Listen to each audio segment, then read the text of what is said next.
Are you willing to go to any lengths to fix your health, including moving? Well, today's guest and I talk about that and so much more, so stay tuned.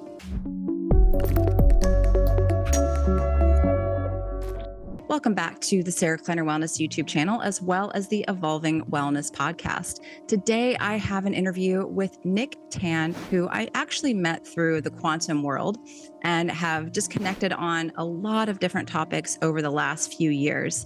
Now, he and his wife actually moved from a really unhealthy environment to fix their health. And now he's dedicated his entire life to helping people heal themselves. And the standard model, even when you step away from allopathic medicine, is heavily reliant upon functional medicine, testing, labs, supplements, and Nic has a different way of looking at things. Now, there might be a time and a place, just to put it out there, for people to look at these types of things, testing and supplements. But what Nic really does is very similar to what I do in helping people to transform their lifestyle, their nutrition, and all this other low-hanging fruit that typically gets swept under the rug when it comes to our health. So I hope you enjoy this episode with Nic.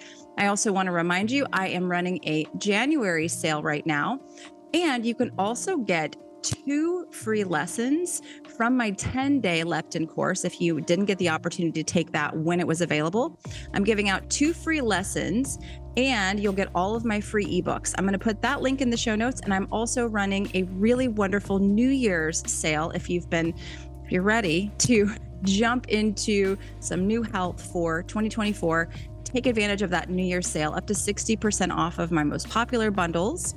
And before we jump into the episode, a quick shout out to Viva Rays for sponsoring today's episode. I love their circadian glasses. You can use my code YOGI to save there. They also have great eye masks as well as earplugs. Second sponsor is Upgraded Formulas. They have a fantastic magnesium that I use, my whole family uses, as well as a hair tissue mineral analysis if you are looking to see what your minerals actually look like this year. So thank you so much for watching today's show. If you're listening over on the podcast, make sure to leave us up to a 5-star review. If you're on YouTube, then go ahead, hit the like button and leave us a comment. Thank you again so much for watching. Hello, everybody. Welcome back to the show. I'm really excited to have a friend and colleague here with me today, and he has a really, really wonderful personal story. So, Nic, thank you so much for being here today. Hey, Sarah, thanks for having me. It's good to be here. Yeah, we were just talking, I've been following you on social media for, I don't know, maybe it's been a couple of years now. And I love the information that you share about quantum health and circadian biology. And it's the beginning of the year, this will come out beginning of the year. And I think a lot of people are kind of looking to transform their health at this time of year. So I love these like personal stories. And then you're also working with people and helping them as well. So yeah, I'm excited to chat and see what happens in the conversation today. Likewise, yeah. Yeah. So tell my audience a little bit about yourself. I know you're there in lovely Mexico right now and getting that nice UV. Tell everyone a little bit about yourself and your health journey. Yeah, sure. So I'm originally from Singapore, and in 2021, my wife and I just packed our bags, quit our job, and left Singapore for Mexico. Mostly it's because of health, and obviously, like we were done trading time for money, and I had Hashimoto's then. And Singapore, being Singapore, it's a great place, but it's very highly populated. In terms of population densities, is really dense, one of the densest in the world. So in terms of EMF wise, even though we have really strong sun, equatorial sun, I wasn't really making much gains in terms of my health and reversing my autoimmune condition. So after trying for like 3 or 4 years, and having consults with like doctors like Dr. Jack Cruz and a few other doctors, it came to the conclusion that it was the environment that I was in that I had to make a change. It wasn't an easy choice, but after dragging my feet for a few years, I decided, okay, let's give that a shot. And I happen to really enjoy water sports as well. So Mexico turned out to be a fairly easy choice at that point in time.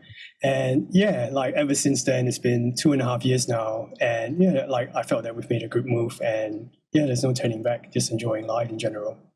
Yeah, I'm always like looking at your stories and seeing your beautiful posts. And I'm like, oh yeah, one day I want to get further south. It looks so beautiful. But maybe you can tell people like, so Hashimoto's, what are some of the other things that you were really experiencing? Because that's a big deal to pick up and just like move your whole life to a completely different country for your health, and I think a Mm. lot of people might be like, I that's that's a lot. So what kind of stuff were you experiencing at the time when you were still in Singapore?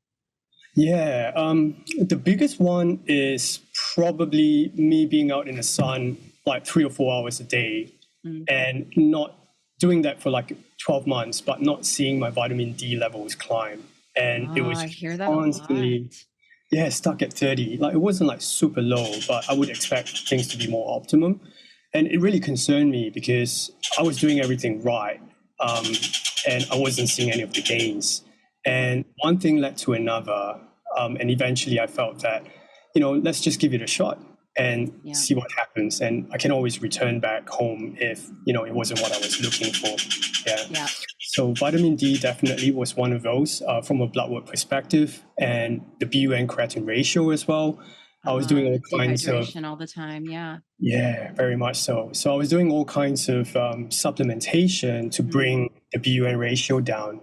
And it was expensive. Quinton minerals was one of those. Yeah. It worked for a while, but the moment that I stopped taking them, the levels go straight up again. Mm. And what was really interesting was when I moved to Mexico, after about 8 or 9 months, the numbers just naturally dropped without me having to do anything. So Wow.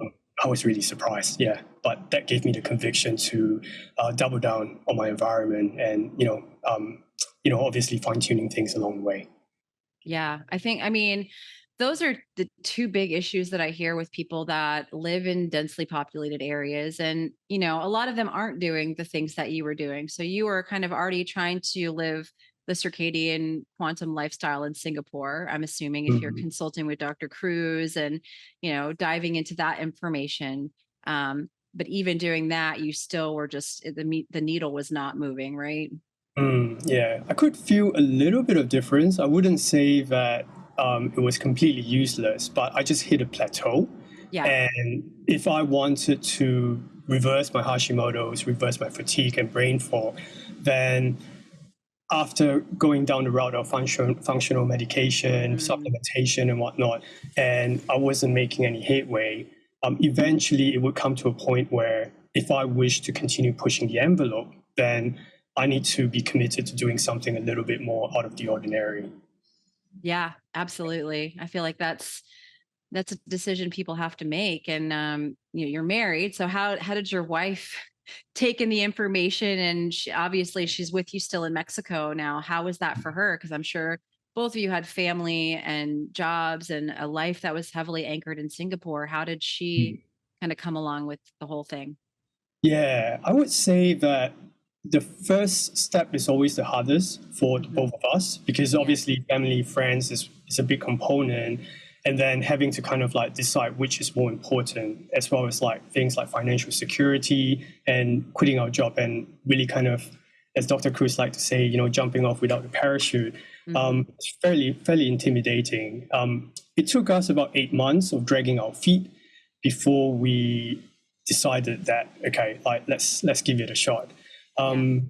But taking that plunge turned out to be probably one of the best decisions we ever made. Yeah, and it's been 3 years. We haven't actually thought of going back yet, even though we should sometime soon. So I guess that's a good sign. Yeah, absolutely. Absolutely. Yeah. And so what did you end up doing? You obviously quit your job. Did you go straight into coaching, helping other people, or did you just kind of say, we're just going to jump and see what happens? Yeah, so like I was kind of like coaching a little bit on the side because Mm. the whole quantum biology topic was very interesting to me. So even though I've been practicing that for about 3 to 4 years before I decided to make the move, I was helping a few people on the side just to gain some experience. And when I moved to Mexico the first year, I focused on getting my certification. And while I was focusing on healing, it's really good to be able to practice what I preach and teach people. I think that's usually the best way to learn and gain first-hand experience. And yeah, one thing led to another. As I was able to see improvements for myself, I became more confident in my practices, and I was able to help other people along the way as well. So yeah, one thing led to another. And yeah, slowly I was just building up my own practice. And yeah, as even today, I'm still learning as I go.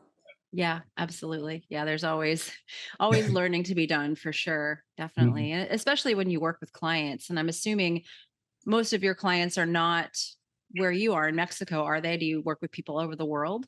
Yeah, I would say yes, all over the world, and mostly with busy professionals and business owners.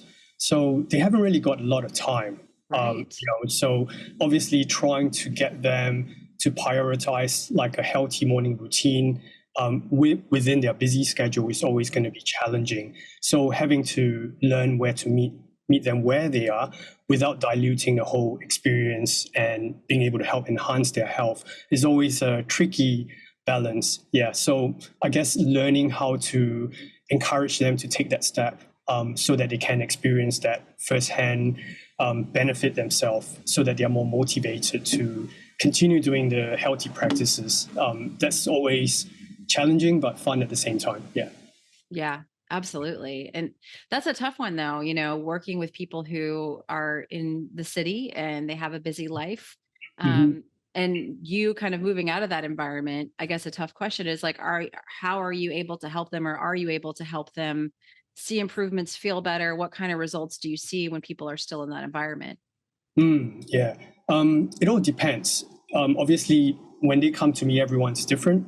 But Mhm. generally speaking, the ones that somehow I always attract as clients are always coming from a lack of energy point of view. So we always focus more from a fatigue perspective, and sleep is one of the main ones that we always address first. So we look at their light environment after sunset.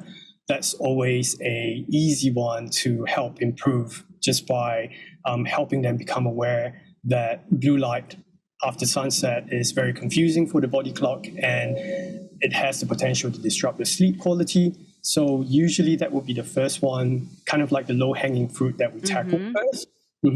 And when they start to see the shift in their sleep quality in just a matter of days or weeks, then it's much easier for them to come on board with some of the other practices, and depending on what sort of issues they're dealing with. If it's gut health related, then we focus more into nutrition. If it's more from a weight loss perspective, we might look at things such as movement or Mm. leptin prescription, that type of thing. So yeah, it's more of like not really a one size fits all Yeah. type of approach, but really kind of meeting them where they are to help them along their journey to meet their health goals.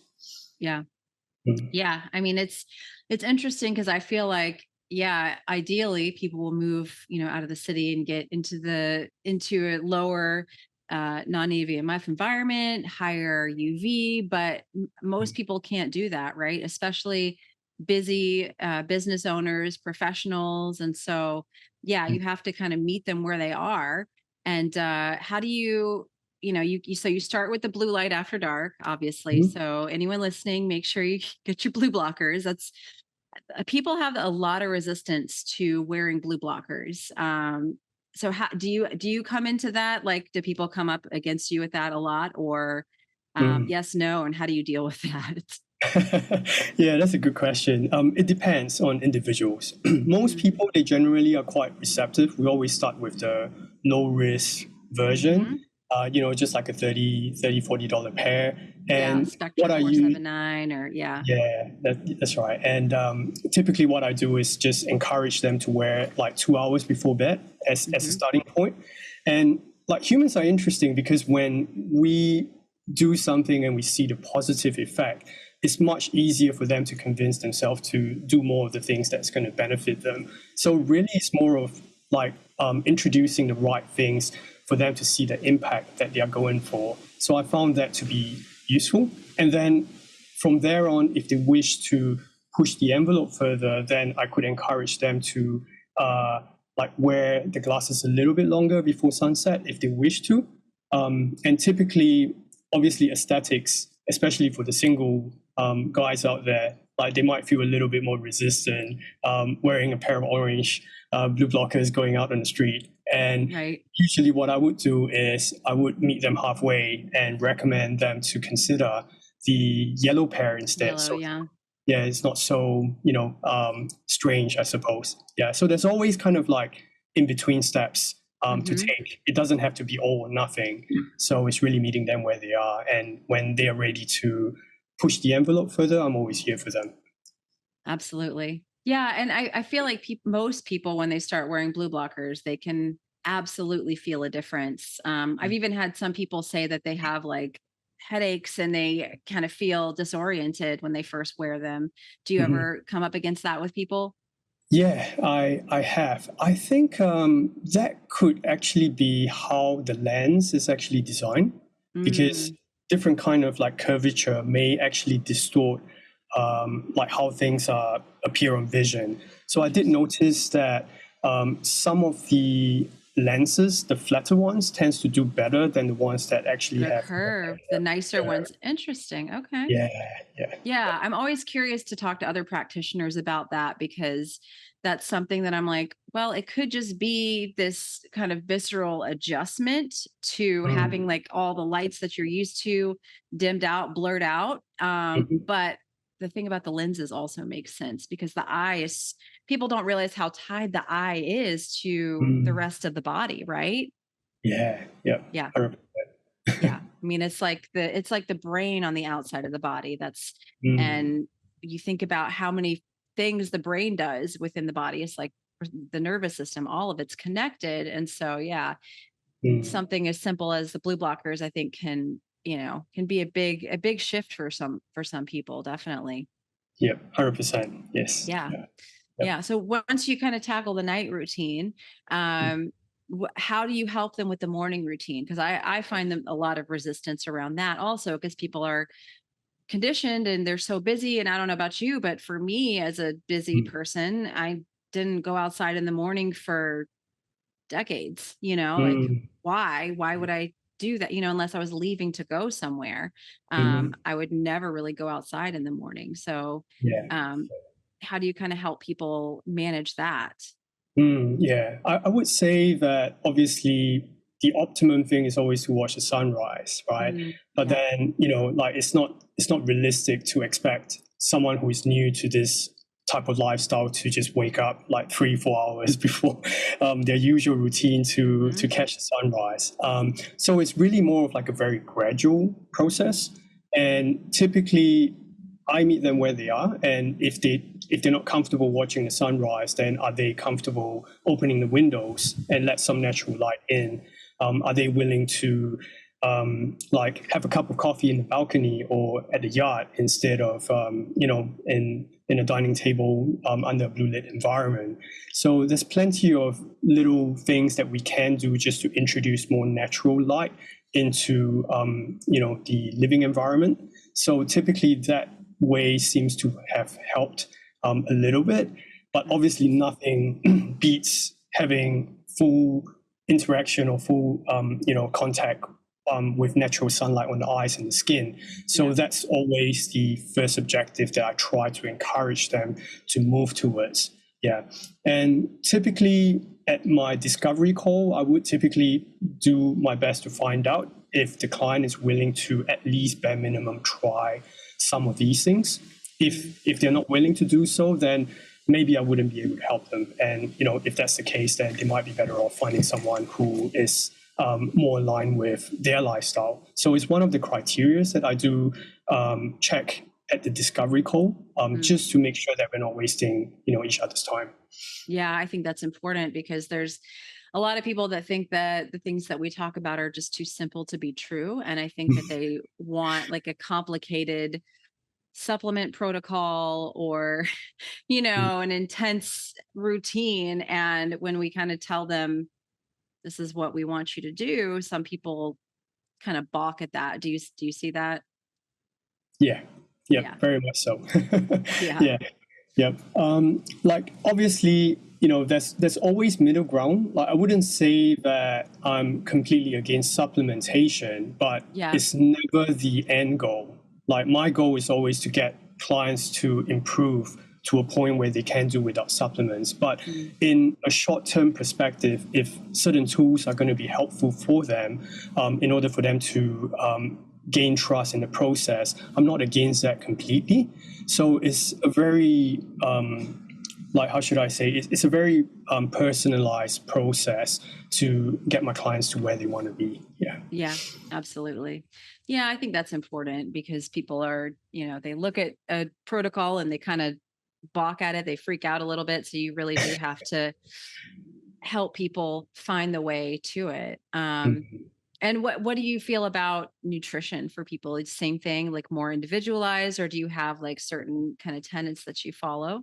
Yeah, I would say that it has to be meat based. I'm a little bit reluctant to get into any form of arguments or conversation if the client insists on not eating seafood at the bare minimum. Oh yeah, definitely. Yeah. DHA obviously is a huge component in optimum health. So, and we all know that the difference between supplementation of omega-3 versus obtaining DHA straight from proteins is a huge difference in terms of how the molecules are delivered into the brain. So I would say that is one of my non-negotiables as well. If you wish not to eat like steak and all that, that's completely fine. But are you willing to eat some fish, oysters at the bare minimum? Yeah. So, yeah. Maybe we can break that down a little bit further, or scientific explanation for people, because I get that question a lot. Can I just take fish oil capsules? Can I just take cod liver oil? And I'm like, it's not going to do the same thing. So what's the scientific explanation behind that in case people don't understand it? Yeah, it's many different levels to it. From a more like, surface level perspective, obviously the brain is made of like 60-70% fat. And we really need like high quality fats to feed our brain so that we can function optimally. And obviously our cell membranes as well, like it's all made up of lipids. So having high quality fat pretty much ensures that we have healthy cells, healthy mitochondria. And when these things from a cellular level starts to perform well, then obviously the rest of the body starts to thrive. So from that perspective, I personally feel, even from my personal experience, I used to suffer a lot of brain fog, for example. And just by upping my seafood consumption to 3 to 5 times a week, that has a huge component in helping me reverse that. So it doesn't have to be anything too complicated, to reverse brain fog. We just need to focus on the very basics of what nutrient-dense food is and how do we focus on these things and apply it in such a way that's going to benefit our brain function as well as our health. Yeah. I hope you are enjoying this episode with Nic. All of his information is going to be down in the show notes. If you want to connect with him, get some coaching, he works with people all over the world and has really valuable information to share. The second thing I wanted to mention was to remind you that if you are new to this information, new to this work, and you just want to get a taste of my teaching, a taste of what my courses look like, you can get 2 lessons from my 10-day leptin course, which is not available for sale anywhere right now. If you follow the link in the show notes, you'll also get all of my free ebooks with that download. So check that out. And I'm also running a really fantastic January sale right now. You can save up to 60% off on course bundles. That will also be in the show notes. Again, if you're watching over on YouTube, make sure to hit the like button, leave us a comment. And if you are on the audio only platform, leave us up to a 5-star review over on Spotify or Apple. Thank you so much for listening. Let's jump back into the show. Yeah. And the oils and the capsules are just not available, like bioavailable for the brain and the body, right? That's right. Yeah. So I think it's more from a molecular structure. The SN2 versus SN1 position, right? Yeah, that's right. Yeah. So there's plenty of studies out there now to showcase that. And of course, without looking so deep into the science, even simple things such as the capsules having like the oil that could potentially be rancid. So we might be doing more harm than good in the long run. you Yeah, know. absolutely. Yeah. And I just have people, I'm a big fan of salmon roe because you just can have a Mm, spoonful of it and you yum. can do anything for just a spoonful. You don't have to eat the whole plate of it. Just have a spoonful. My Mhm. husband, my husband will do the spoonful now. We buy it and just both of our kids eat it by the spoonful. So do I, so does he. And Mm. he'll take a special drink, and he'll just like chase it. He's like, all right, got my chaser, and yeah, Yeah. my son loves it. My son's almost 15 months. In a couple weeks here he'll be 15 months, and he loves salmon roe. I mean, he just Mm. loves it. He'll eat several spoonfuls of it, and I'm like, okay, that's fine if you really Yeah. want it. Yeah. But And it's going to be huge for his development as well. oh my Yeah. gosh, he started like babbling at 5 weeks old. But I was like, what in the Amazing. world? He's been talking since he was just tiny. And now that he's, 14 months, he is just talking up a storm and just Mm. it's crazy how much he's talking. And every morning when I go in to get him out of bed, he's like pointing, he's like ball. He like wants his Wow. he wants his ball, or truck. Like he's like already picked out a toy when I get in there to pull him out of his crib. And he's like ready to go. I've got my truck or my ball, and yeah, it's Mm. crazy. And my mom is like, I haven't really seen a child that just is like talking this much this early. And I'm like, Mm. oh, it's because Yeah. I had salmon roe pretty much almost every day when I was pregnant. And as soon as he started solid, I had it when I was breastfeeding. And then when he started eating solids, ever Mhm. since 6 months, he's been eating the salmon roe himself by the spoonful. So Yeah. yeah, yeah, That's beautiful. Yeah. It's got a very good DC electric current circuit running exactly. through him. Yeah. Yeah, Awesome. exactly. Yeah. It's so Yeah. it's so crucial. So yeah. Mm. And what if someone comes to you and they're like, I'm vegan, can I just do algae for Mm. DHA? How do you manage that one? Yeah, so that one's going to be tough, obviously. I would handle that at my discovery because Yeah. for me, it's very important for the people that work with me that, we have to resonate with each Yes. other. Otherwise, it's not going to work out. Yeah. Yeah. So I'd rather them not waste their money. Yeah. So I would tackle that at the discovery to figure out what they are willing or not willing to do. So Yeah. then that saves me a lot of pain. And I don't have to deal with that in my program. So I've learned Yeah. through the hard way, but I figured that's probably one of the better way to manage things. And obviously, I try my best to, share the knowledge of why this might be potentially something that you might want to take a look at, and Yeah. obviously you have to decide on your own if that's going to work out for you or not. Yeah, but generally speaking, that's what I try to do. And some of them come back after trying a few other things themselves a year or two later, but some may wish to continue on down their own path. Yeah. Yeah, that's a tough one. I've had people that want to do my 21-day leptin reset and they're like, can I do this as a vegan? And I'm like, Mm.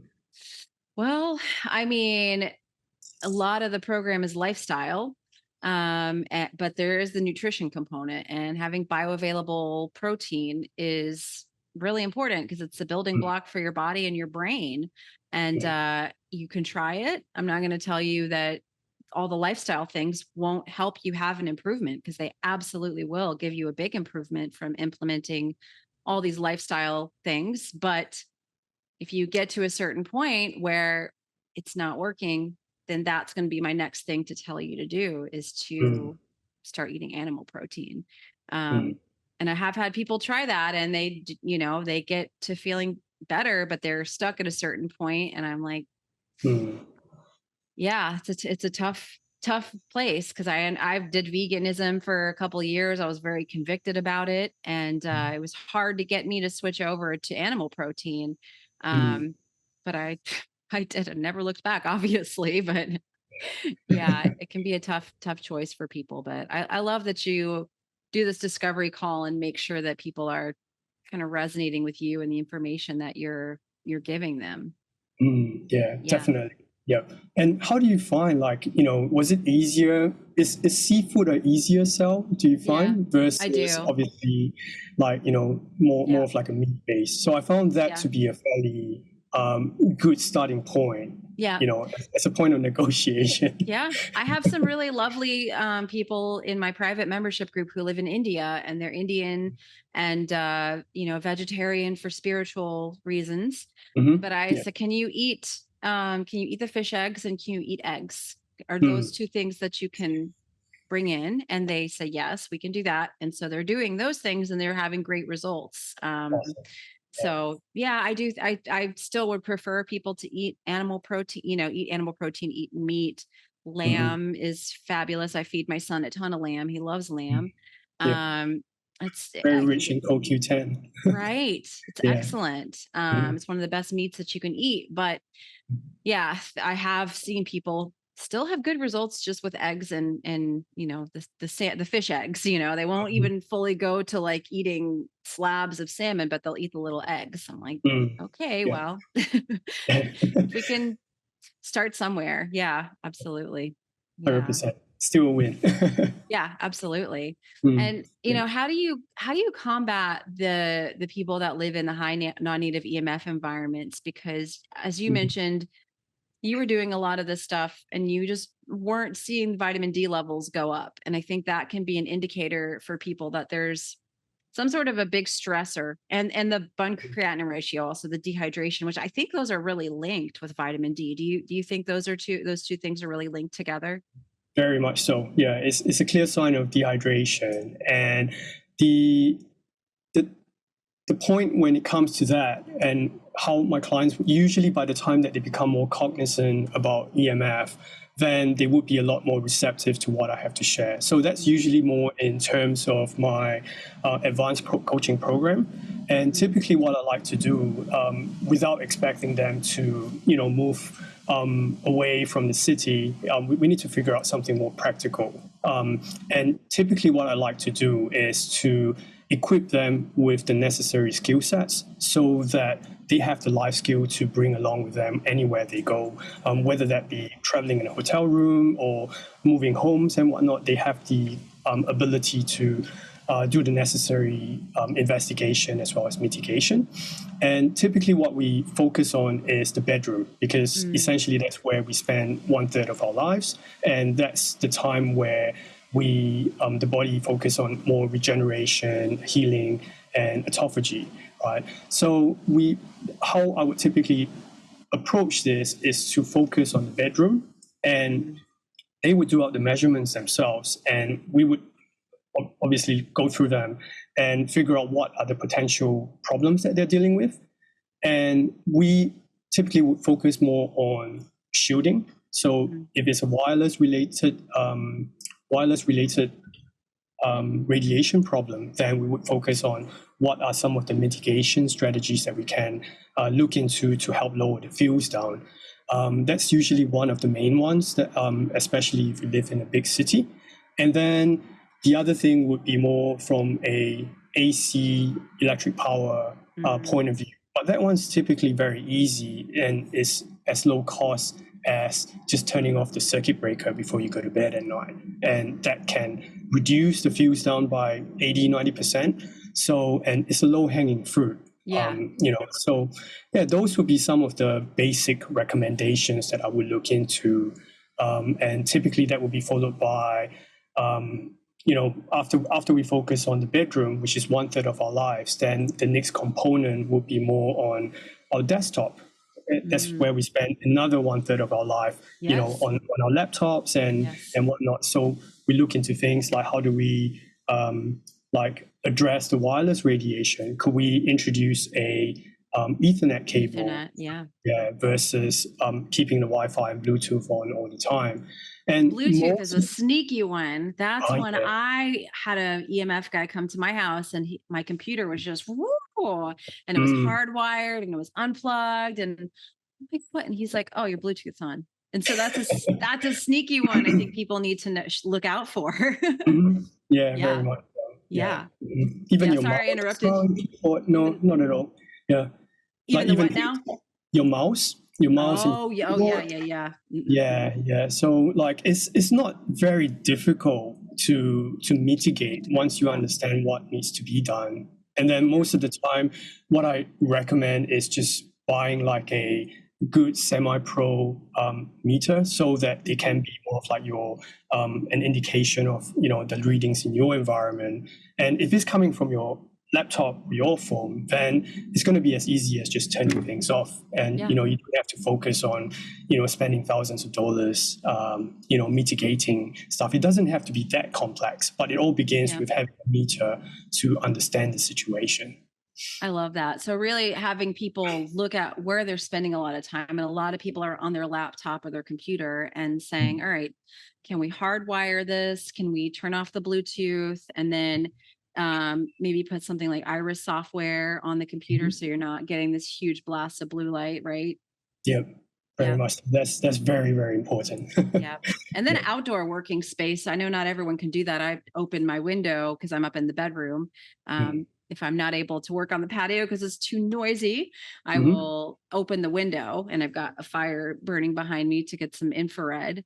But yeah, I think those things are also helpful for people if they're on their computer a lot, right? Yeah, very much so. Yeah, and obviously if you can ground and ground using the natural ground, not the AC ground, that's always going to be a huge bonus as well. Yeah. Yeah. How do you feel about grounding mats? You're not a huge fan, right? It depends. Like I would say that grounding mat, if it's grounded to the earth itself, then like a grounding rod. Like a grounding rod, then that's going to be fine. I'm not a fan of the human body being connected to any AC, type of AC power socket. Sometimes people may assume, it's actually the earth. There's no live currents going through it. That's provided that the wirings in the house is connected properly.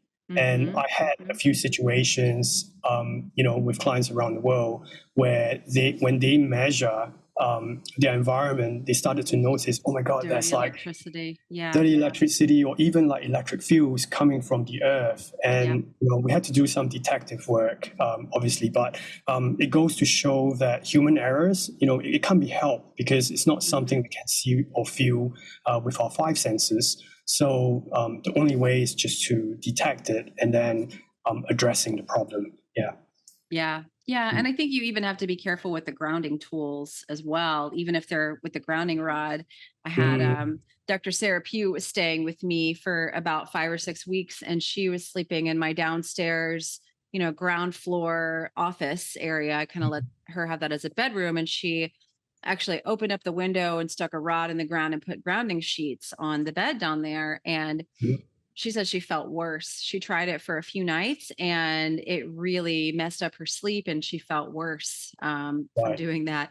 And the way she reset, I have a pretty decent sized yard and some huge pine trees back there. So she actually set up a tent in my backyard and slept back there for a night to reset herself. She's like, I'm like, go ahead, go for it. Go ahead. That's awesome. Yeah. Really connecting to nature. she was explaining to me about pine trees and pine cones, how they have a special kind of quantum energy. I'm like, okay. And I keep finding pine cones all over my house. Like she kind of set them up to like protect the house and the kids. Nice. Yeah, it's really interesting stuff. Pine cones wrapped in copper wires. Like I keep finding them everywhere. Yeah. Wow. Nice. Yeah. They're very rich in oxygen as well. Yeah. Yeah. It's very interesting. But yeah, I think grounding is super important. But a lot of people are like, oh, can I just get a grounding mat? So I think it's always, I don't know if you've had the same experience, but I've had Sarah have that experience, and I've had a few clients, even though they're using the grounding rod plugged in, to the yard and the mat, they actually feel worse and have worse energy when they use those tools. So I'm still super cautious about recommending those things for sure. Yeah. Yeah.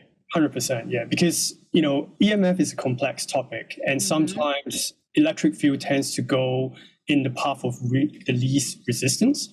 So sometimes it could be the ground itself that is conductive, and obviously, once again, it's something that we can't tell, and only a meter can pick that up. So it's always good to ensure that wherever that we're grounding, even putting our feet on the floor, it's always clean.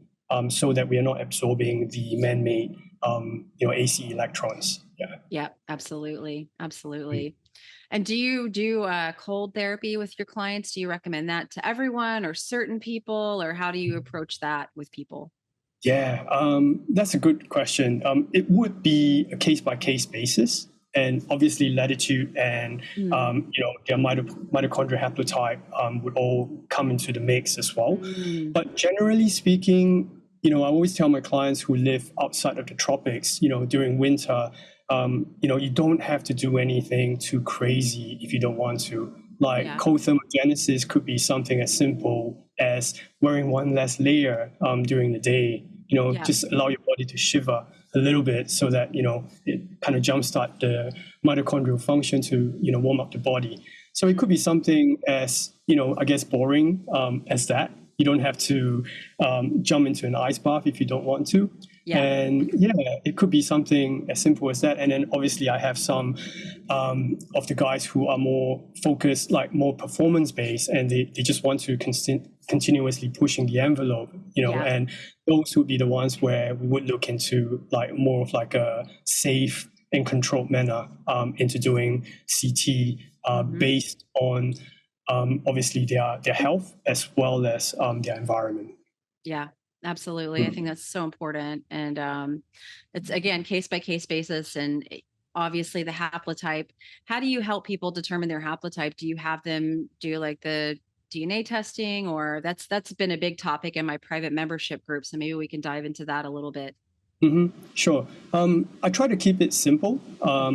Typically, like because not everyone is willing to do a DNA test for like $200 Yeah. just to figure out what's their haplotype. So typically, I get them. Obviously, it's useful, and I encourage them if that's the path that they want to go Hmm. down. But if not, we can always figure out, what how do you feel, between the sun and the cold? Which one do you resonate with the most? Yeah. And we tend to go by that first. And Mm. then as it goes along, when they start to, dabble between the sun and the cold, it would get to a point where, they would, if they're curious enough, then, they would naturally just, hey, I want to do the test. Yeah. So then, we then figure it out. And it's helpful, I would say like 20% of the time, because sometimes you may end up with a really interesting mix whereby someone who thinks that, hey, I'm actually driven by the sun, and Mm. it turned out that, they're more suitable for the cold. But I would Mm. say that that's kind of like a rare situation. On Yeah. most cases, like if you are born in more of like the higher latitude places, it's quite safe to assume that coal is really you're gonna benefit from the coal, Hmm. Hmm. without a doubt. And everyone benefits from the sun as well. So Yeah. it's just a matter of what gradient, what do you wish to push more and focus more on to give you the best bang for your buck. Yeah, I was somebody who always hated the cold, but I think it was also that I was circadianly misaligned and had a lot of inflammation, a lot of health issues. And once I became more aligned with the light and dark cycles and grounding and earthing and being outside and more connected to seasonal eating and those sorts of things. And I kind of forced myself to jump into that cold plunge because I wanted to get pregnant. And that was my Mhm. motivation to jump in ice water. Yeah. I loved it. I loved it. I was like, oh my gosh, I want to do this all the time. But if you had asked me before I got into circadian health and quantum biology, if I'm more drawn to the sun or the cold, I definitely would have said the sun. Yeah. But I think, yeah, once you kind of align yourself and you become more in touch with nature and how things are supposed to be, that yeah, I love the cold. I'm a huge fan of the cold, but that was never true for me before, ever. Yeah, Yeah. 100%. Yeah. Yeah. And I Yeah. personally like the coal and the sun combo, Oh just so gosh, me that, too. It's my favorite. yeah. Yeah. Yeah. I Yeah. love to lay out in the sun and then jump in the tub. That's like hmm Yeah. my favorite thing in the world. Yeah. It's a little harder when it's freezing cold outside to force yourself to go jump in the cold tub, but Mm. you never regret it. Yep. Um, but it's definitely a lot harder for Yeah. sure. Yeah. Yeah, 100%. Yeah. absolutely. Yeah. So, just kind of bringing the conversation full circle, what do you think is the most important thing for people if, maybe they're listening to this, it's, beginning of January, they're looking to transform their health and make some changes as a coach and as somebody who's really made a lot of changes to your health. What are the most important things that you think people should prioritize when it comes to fixing their health? Yeah, I would like to start simple. I would say prioritize your sleep. And, once that's nailed down, I would say prioritize sunlight. Like those two are free and, it's going to give you the best bang for your buck because obviously they're all circadian rhythm linked. And, even if it's just like 10, 15 minutes, of daily sunlight, that's going to be a good start for anyone, who wish to improve their health. So I would say that, sleep first and sunlight, and obviously both are tied with, the kind of lights that you allow in your lives. So yeah, I would say start there and then see how you go from there. Absolutely. I love it. I love it. And, if anyone's watching and they want to work with you and kind of learn more about you, what's the best way to find you and more of your information? Sure. The best way to reach me is Coach Nic Tan, Tan, Nictan, and you can reach me on Instagram. Yeah. Awesome. Well, I'll make sure I have that linked in the show notes as well so people can follow you and find more of your information. And yeah, this has been a lot of fun. I feel like these are really important conversations to have here at the beginning of the year. And thank you so much for being here. Yeah, thanks for having me, Sarah. Absolutely. Thank you so much for listening and watching today's show with Nic Tan. As a reminder, all of his information is down in the show notes so that you could follow him if you're interested in working with him. I think he's fantastic. I also wanted to remind you that I have the January sale going on, as well as the opportunity to get those 2 free lessons from my 10-day course with all of my ebooks for no charge. That's in the show notes. If you're like, I want a taste of this work, I want to understand it more, this is a really good opportunity to do that. And thank you really quickly to Viva Rays for sponsoring the show. My code there is Yogi for their circadian glasses and any of their awesome products. And thank you to Upgraded Formulas for sponsoring this episode as well with their fantastic mineral supplements, as well as their hair tissue mineral analysis. Thanks again for listening or watching, and I will talk with you again next week.